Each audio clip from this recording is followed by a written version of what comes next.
Bahujan Samaj party गठबंधन, RLD गठबंधन पूरे प्रदेश में उनके कार्यकर्ता नेता जनता के बीच में हैं और जनता से अपील कर रहे हैं कि आने वाले समय में भारत का भविष्य बेहतर हो, भारत और देश आगे बढ़ता दिखाई दे। हमारा किसान, गरीब, मजदूर, नौजवान, अल्पसंख्यक, मुसलमान भाई, नौजवान और सभी लोगों के बीच में खुशहाली कैसे जाए, हर वर्ग के बीच में क्या रास्ता हो विकास का, भारत को कैसे आगे बढ़ाने का रास्ता हो।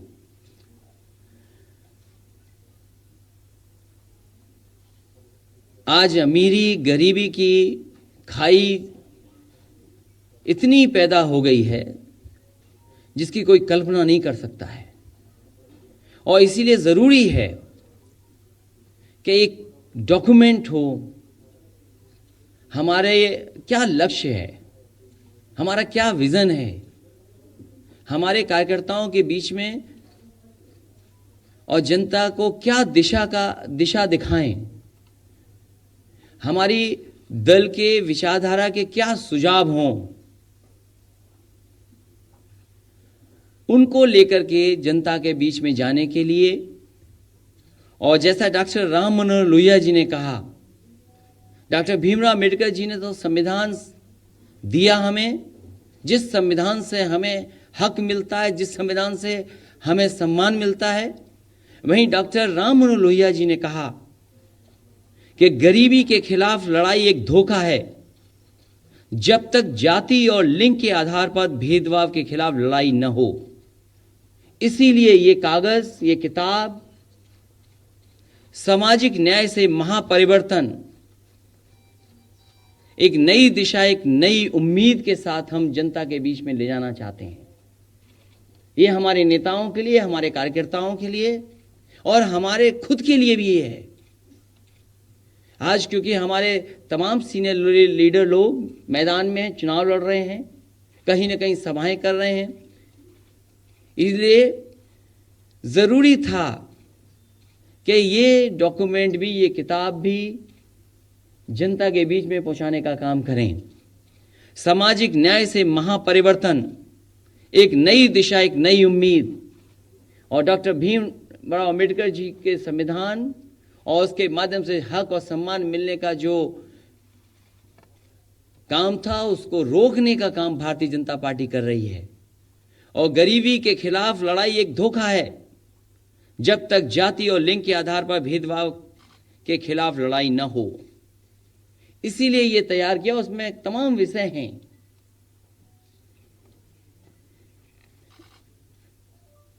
कि किस तरीके से वर्तमान सरकार ने उद्योगपतियों को लाभ पहुंचाए हैं, अमीर को अमीर बनाया, गरीब और गरीब होता चला गया। जो खाई है वो बड़ी है, कम नहीं हुई है। और अगर हम खुशहाली चाहते हैं, अगर अर्थव्यवस्था हमारे लिए खुशहाली लाए, अगर हमारे बीच में तरक्की और आगे बढ़ने का रास्ता निकले, तो बिना सामाजिक न्याय के वो रास्ता नहीं निकल सकता है। जब आंकड़े देश के बेरोजगारी के हम जानना चाहें तो सरकार छिपा रही है। हम वो आंकड़े सरकार से जानना चाहें कि कितने किसानों ने आत्महत्या कर ली, वो आंकड़े सरकार छिपा रही है। कितने बड़े पैमाने पे बेरोजगारी है, वो आंकड़े छिपा रही है। तो ये जरूरी बनता है कि कम से कम सब आंकड़े जनता के बीच में जाएं। समाजवादियों की कोशिश होगी कि केवल ये आंकड़े जनता के बीच में न जाएं, इसके साथ साथ हम आबादी में कौन कितना है, ये भी कहीं ना कहीं पुराने आंकड़े जो हमेशा वादा किया गया लोकसभा के on the floor of house, सभी दलों ने, देश के सभी राजनीतिक पार्टियों ने और नेशनल पार्टियों ने भी हमेशा on the floor of house ये कहा कि जो ये सेंसस हो रहा है, इनके आंकड़े हम सार्वजनिक करेंगे, हम पॉलिसी कैसे बनाएं उसमें इस्तेमाल करेंगे। और सरकार जब ये दावा करे कि जो आंकड़े सरकार के हैं, हालांकि हम उस पर प्रश्न लगाते हैं, लेकिन सरकार ये कहती है कि यही आंकड़े हैं जो वर्ल्ड बैंक एक्सेप्ट करती है, हमारे वही आंकड़े हैं जो IMF एक्सेप्ट करती है। तो हम जानना चाहते हैं कि आखिर बिना आंकड़े आए हमारे देश की खुशहाली का रास्ता कैसे निकलेगा, और बिना सामाजिक न्याय के, बिना सबका साथ सबके विकास के देश खुशहाली के रास्ते में नहीं जा सकता। GST से कुछ व्यापार को तो लाभ पहुंचा होगा, लेकिन बड़े पैमाने पे हमारे व्यापारियों को नुकसान हुआ है। नोटबंदी से जान चली गई लोगों की, कोई सरकार का जवाब नहीं, बैंकें घाटे में हैं। इसलिए जो विकास की रास्ता दिखाया गया है वो कुछ ही लोगों के हाथ में रह गया। हमें अपनी पढ़ाई लिखाई का इंतजाम और किस तरीके से पढ़ाई हो, शिक्षा कैसी हो, उस पर भी दोबारा सोचना पड़ेगा। समाजवादी पार्टी का मानना है कि बिना प्राइमरी एजुकेशन को बेहतर किए संभव नहीं है जो हम अचीव करना चाहते हैं, क्योंकि पढ़ाई उस तरह की नहीं है, क्वालिटी एजुकेशन वो नहीं है।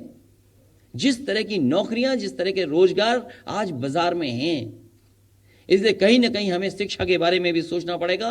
और पढ़ाई के साथ साथ हमारा नौजवान न जाने कितना कोचिंग पे पैसा बर्बाद कर देता है, जितनी फीस नहीं देता, फीस से कई गुना ज्यादा वो कोचिंग करते करते अपना पैसा बर्बाद करता है, माँ बाप का पैसा बर्बाद करता है, उसके बाद भी नौकरी रोजगार उसके हाथ नहीं आती। इसलिए रोजगार का इंतजाम कैसे हो, इंफ्रास्ट्रक्चर पे काम कैसे हो, बड़े बड़े काम जब तक नहीं होंगे, सरकार ये दावा करती है कि हमने एयरपोर्ट बनाए, हमने सड़कें बनाई, और एक दिन में इतनी सड़कें बन गई, इंडस्ट्रियलाइजेशन हुआ, FDI आया, लेकिन ये सच्चाई नहीं है। अगर ये सब कुछ होता तो नौकरियां मिलती। समाजवादी लोगों ने कम से कम इंफ्रास्ट्रक्चर पे करके दिखाया।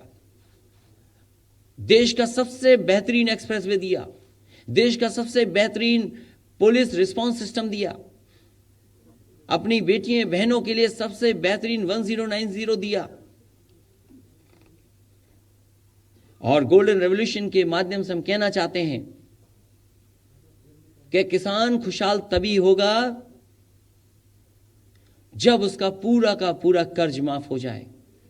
समय समय पे जो जो सरकारें चुनाव में गईं, उन्होंने वादे किए किसान को और कहा कि हम कर्जा माफ करेंगे, लेकिन नियम ऐसे बना दिए कि किसानों के कर्ज माफ नहीं हुए। हम उदाहरण में नहीं जाना चाहते, ना उत्तर प्रदेश के उदाहरण में जाना चाहते हैं, ना मध्य प्रदेश के उदाहरण में, लेकिन किसान का पूरा कर्ज माफ हो, इस पक्ष में हम लोग हैं। और MSP कैसे मिलेगी? मुझे याद है कि बीजेपी की सरकार के मुखिया यहीं पर आकर के कहा कि MSP मिलेगा हर फसल का, लेकिन किसी फसल का MSP नहीं मिल रहा, और कहां मिलेगा वो आज तक भारतीय जनता पार्टी ने नहीं बताया। नेशनल सिक्योरिटी पे बात है हमारी कि नेशनल सिक्योरिटी पे हम क्या करना चाहते हैं, इंटरनल सिक्योरिटी पे हम क्या क्या किए हैं, हमें क्लीन एयर कैसे मिलेगी, जमीन कैसे हमारी साफ रहेगी, नदियां कैसे साफ होंगी, और बिना महिलाओं को बराबरी का सम्मान दिए हम आधा अधूरा विकास समझेंगे। इसलिए हमारी बेटियों को, बहनों को और महिलाओं को बराबर का सम्मान मिले, तभी जाकर के हमारा समाज और देश खुशहाल होगा।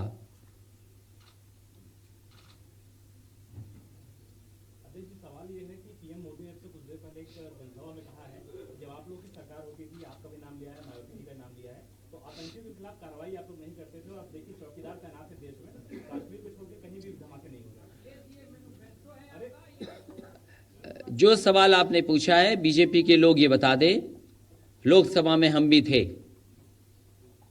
जिस पर उंगली उठा रहे हैं, जिस आतंकवादी पर आप सब सवाल खड़े कर रहे हैं, और आतंकवादी है वो, अगर दुनिया में उसकी पहचान है, तो आप उसको घोषित क्यों नहीं करा पाए हैं? आप चीन के दबाव में क्यों आ रहे हैं? आपका डिप्लोमेसी क्यों फेल हो रही है? और देश को यह भी बता दे भारतीय जनता पार्टी कि आखिरकार हवाई जहाज में बैठा करके उसको कौन छोड़ने का काम किया था। और सरकार जब इतना कुछ जानती है तो यह भी बता दे कि उस आतंकवादी को किसने पकड़ा था, और जब पकड़ा गया था तो उस आतंकवादी को पकड़ने में किसकी जान गई थी। इसीलिए अगर आप ये घोषणा पत्र हमारा देखेंगे तो हमने मांग की है कि घोषणा पत्र या डॉक्यूमेंट या जनता के बीच में ले जाने की बात, क्योंकि आप अगर मैं घोषणा पत्र बोलता हूं तो कहेंगे कि क्या आप सरकार बना रहे हैं। इसलिए ये जनता और कार्यकर्ता के बीच में हम क्या कहें, क्योंकि नेशनल चुनाव होने जा रहा है। विजन डॉक्यूमेंट कहें, हम अपनी दृष्टि कहें, हम अपनी कहें परिकल्पना कहें, हम अपना मैसेज कहें। तो इसीलिए हमने ये भी कहा है इसमें कि बहुत दिनों से मांग थी कि अहीर रेजिमेंट बने, और वहीं इस डॉक्यूमेंट में जब आप देखेंगे तो गुजरात रेजिमेंट भी बने। ये भी हमने मांग की है। एक समय हमने ये भी मांग की थी कि एक्सप्रेसवे के किनारे कैंटोनमेंट बनना चाहिए, लेकिन कैंटोनमेंट बनाने के लिए सरकार ने कुछ नहीं कहा कि हम कैंटोनमेंट बनाने की हमारे पास कोई योजना नहीं है। हम वहीं अगर ये कहें कि जो बात डिफेंस कॉम्प्लेक्सेस बनेंगे, जो बड़े एग्जिस्टिंग हैं, तो कम से कम हम पत्रकार साथियों से कहेंगे कि ये भी बता दें कि जो आतंकवादी सबसे बड़ा है, जिसकी वजह से इतनी बड़ी घटनाएं हुई, आखिरकार किसने छोड़ा और कौन लोग उसको हवाई जहाज में बैठा करके छोड़ के आए थे। हमारा जो कुछ मानना है यही है, और उत्तर प्रदेश का जो काम है वही हमारी क्रेडिबिलिटी भी है, वही काम कैसे बढ़े। मान लीजिए समाजवादी पेंशन के बारे में कहा कि 3,000 रुपए होनी चाहिए समाजवादी पेंशन। अभी विकलांग को पेंशन कुछ मिलती है, विधवा को कुछ मिलती है। अगर हमारा 2017 का घोषणा पत्र पढ़ें तो ये कहा गया था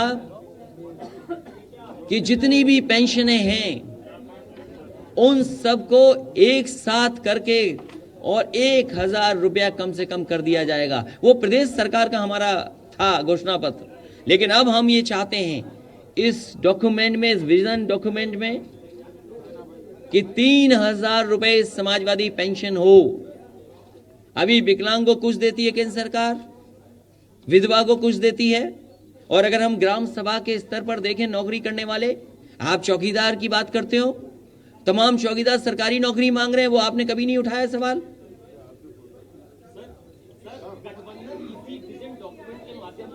ये समाजवादी पार्टी का विजन है, समाजवादी पार्टी का, जो कार्यकर्ता नेता जनता के बीच में लेकर के जाएंगे, और समय समय पर जहां कहीं प्रेस सवाल जवाब करेगी तो इसमें से जवाब दिए जाएंगे।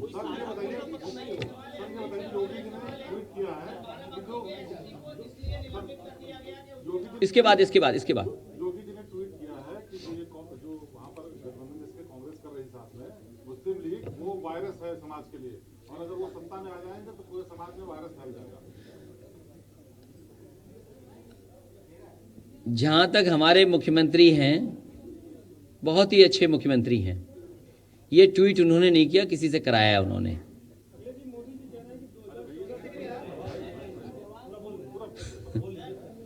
आप बोलने नहीं देते हो।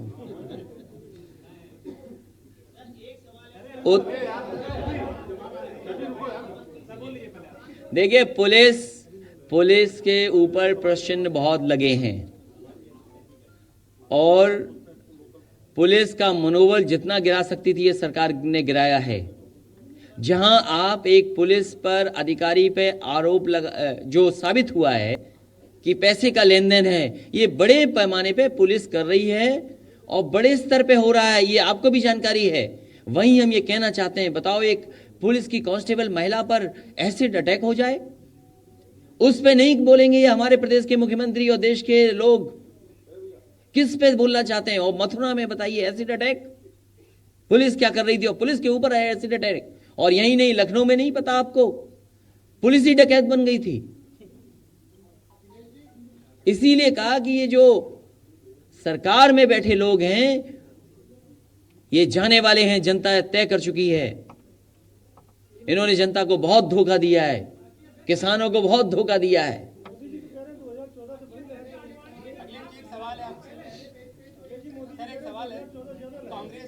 कांग्रेस के जो पिछली सरकार थी ऑगस्टा वेस्टलैंड वाला, उसमें ईडी ने चार्जशीट फाइल की है। उसमें एपी का मतलब अहमद पटेल और एफएम का मतलब फैमिली ये लिखा है, और ये कहा है कि इसका मतलब गांधी फैमिली सीधे इसमें इम्प्लीकेट कर रही है। उन सवालों का चुनाव में जनता जवाब देगी। राफेल पे भी जवाब होगा तो जनता जवाब देगी। सवाल ये है कि हमारे किसान को क्या मिला है। उनकी बोरी से चोरी हो गई, 5 किलो खाद चोरी हो गई। उस सरकार से क्या उम्मीद करोगे आप? और एक सरकार जो अपने वादे के खिलाफ काम करती हो। सरकार कोशिश करती है कि कुछ वादा पूरा कर दें, लेकिन ये पहली सरकार है जो अपने वादे के खिलाफ काम करती है। कहा तो था कि नौकरी देंगे करोड़ों नौजवानों को, वहीं ऐसे फैसले लिए हैं कि जिससे नौकरियां ही नहीं मिली हैं, रोजगार समाप्त हो गए। पैसे देने की बात थी, पैसे छीन लिए। कांग्रेस को नुकसान होगा। समाजवादी पार्टी कैंडिडेट डिसाइड नहीं कर पा रही है क्या? इसके पीछे मतलब ये उनका कहना ये है कि वो तय नहीं कर पा रहे हैं आखिर। वैसे मौसम तो इस बात का है कि 2 चुनाव लड़े जाएं। एक व्यक्ति 2 चुनाव भी लड़ सकता है।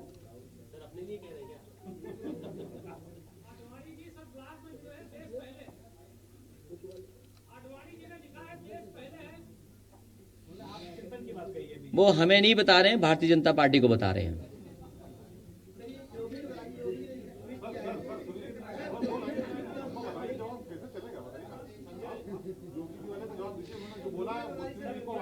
ये इतनी बड़ी चीज है और आप वायरस के चक्कर में पड़े हुए हो।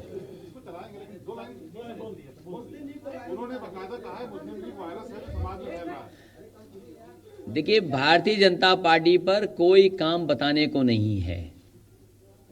अगर काम उन पर होता तो वो जनता को काम बताते। वैसे तो प्रधानमंत्री जी जर्मनी में जाकर ये कहते हैं कि हमारे और आपके जीन्स एक हैं, क्या नहीं कहते? और जब इनकी सरकार की बात आती है तो सवाल हमसे ही खड़ा कर देते हैं, और जब सरकार बन जाती है तो मुख्यमंत्री आवास को गंगा जल से धुलवाते हैं। ये जो मुख्यमंत्री हैं जो वायरस की बात करते हैं, इन्हें कुछ पता ही नहीं है। अभी अभी कुछ दिल्ली में कॉन्फ्रेंस हुई थी, कल ही कॉन्फ्रेंस हुई है कोई, और वो ये कह रही है कॉन्फ्रेंस में नतीजा ये निकला है कि ज्ञान और विज्ञान, साइंस एंड टेक्नोलॉजी हमारे समाज और देश को।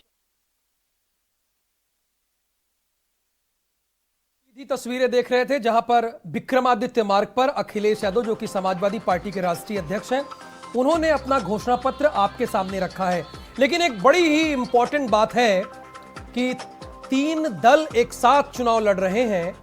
बसपा, सपा और आरएलडी, इन तीनों को मिलाकर हो गए कुल मिला के 80 सीट। हालांकि 80 सीट भी नहीं, 2 सीटें उन्होंने छोड़ दी है। तो हमारे साथ तमाम खास मेहमान जुड़े हैं, एक बार फिर से उनका परिचय करा देते हैं। ओपी सिंह जी हैं।